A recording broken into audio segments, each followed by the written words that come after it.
Hello, welcome back. I'm Mama Dr. Jones, a board certified OBGYN and mom to four, and today we're not talking about pregnancy or gynecology. Maybe a little, but not much. We're talking about my life as a nomadic doctor because it occurred to me, as some of you have been asking why my background changes so often, that if you don't follow me on Instagram, you may have no idea what I do in this life. I mean, I know probably if you follow this YouTube channel, which if you don't, subscribe or don't, but we'd love to have you. So consider subscribing if you like it here. Then you know I'm a OBGYN. I do pregnancy and gynecology care as a physician, but you may not know exactly how my life setup is. I wanted to explain that to you. I am a nomadic doctor, and it is only somewhat on purpose. So let me start at the very beginning. Many years ago, my husband and I visited New Zealand, and we wanted to go there and stay there, move there for a period of time, and we've been trying to figure out how to make that happen for a really long time.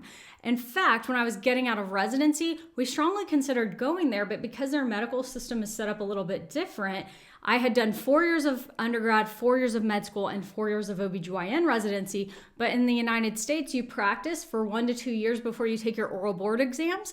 And in that time, you're called board eligible. After taking your oral exams, you are board certified if you pass. And so because the setup is a little different here, if I went to New Zealand, I would have had to take a senior level training position. At the time, I just really wasn't interested in that. I was so ready to get out and be in practice and get board certified and collect my cases and do my oral boards and be done with it, that we decided to take a private practice job here. We knew that was temporary, and I really, really loved my private practice, but we wanted to do something a little bit different, and we kind of planned on moving internationally, taking a job in New Zealand at some point, something like that. But about halfway through 2018, maybe early 2019, we started tossing around this idea of if we could get my loans paid off and be financially secure enough, could we take a 1-year sabbatical just to travel the world? And we figured out how to make that happen, including some international locum work or PRN work, meaning where I take shifts at different hospitals in different places. So we finally got loans paid off. And then in December of 2019, I let my job, my private practice that I really enjoyed, know that I was going to be leaving in May of 2020.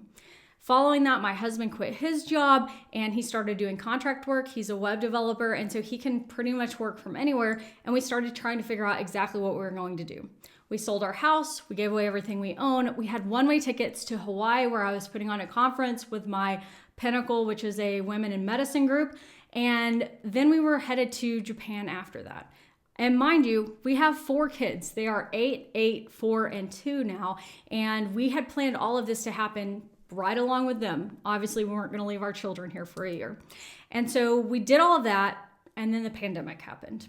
And so we were left in May. I had no job. They had already filled my position there. I had a non-compete, which means I couldn't practice within a certain mileage of the hospital that I was at. And we had sold our house, so we had to move.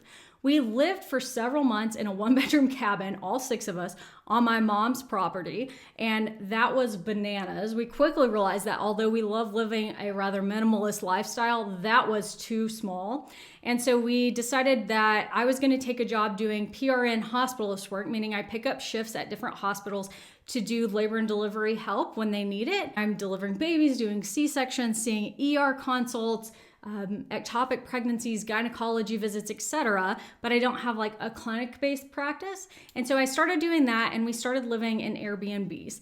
For the rest of 2020 and now up until 2021, we have lived in Airbnbs, pretty much moving about every 30 days. And I have helped at various hospitals when they were in need of more coverage in the OBGYN department. So it's been a little bit bananas.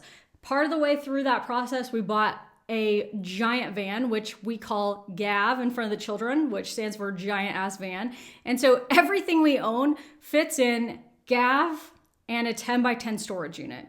And we move all the time. And even though it's only a little bit of stuff per person, because there's 6 of us, it is still a big deal.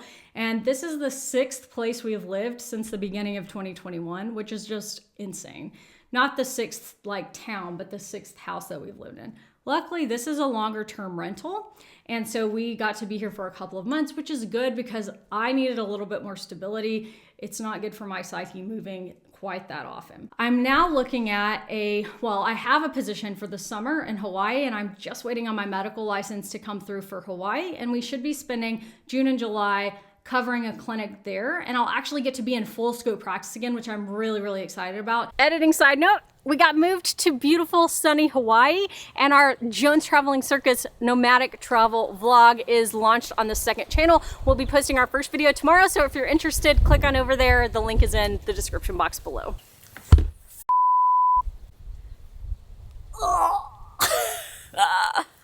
That scared me. It's just a little squishy guy.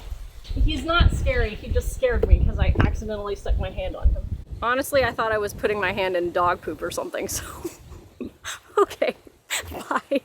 And after that, we don't really know what we're gonna do. We don't plan our life that much ahead. We're kind of waiting to see what happens with the pandemic, etc.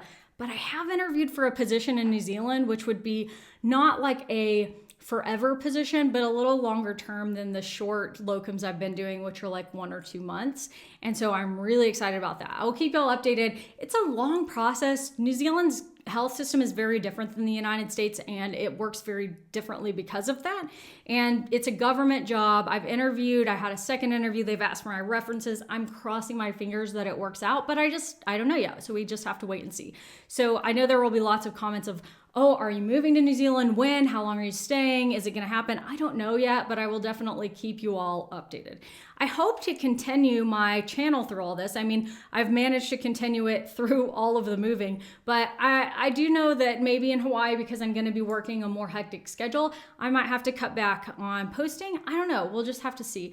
Posting things like this make me happy. I like just having a conversation with you all, talking to you all, and I don't think that we've done this recently enough. So maybe we'll try to instate like a live session each month or something like that if y'all would be interested in that. But in the meantime, I do a lot of live Q&As on Instagram almost every Friday. We're either live or answering questions and stories there. So I'd love to have you follow over there if you're interested. And I hope that this has been an informative video for you. If you work in medicine and you're interested in this nomadic lifestyle, I'm happy to answer any questions that you have. It's been a lot easier than I expected to find these kind of positions. So yeah, I mean, it's fun. I love it. And I hope that it works out that we do actually get to travel the world this year, and we'll keep you updated. Thanks for being here. I will see you next Monday. Oh, and if you like it here, subscribe. I feel like the channel's been a little quieter lately, which is totally fine, but I don't know. It would make me happy if you subscribe and help me hit 1 million subscribers sometime in the next couple of years. That would thrill me. So thank you.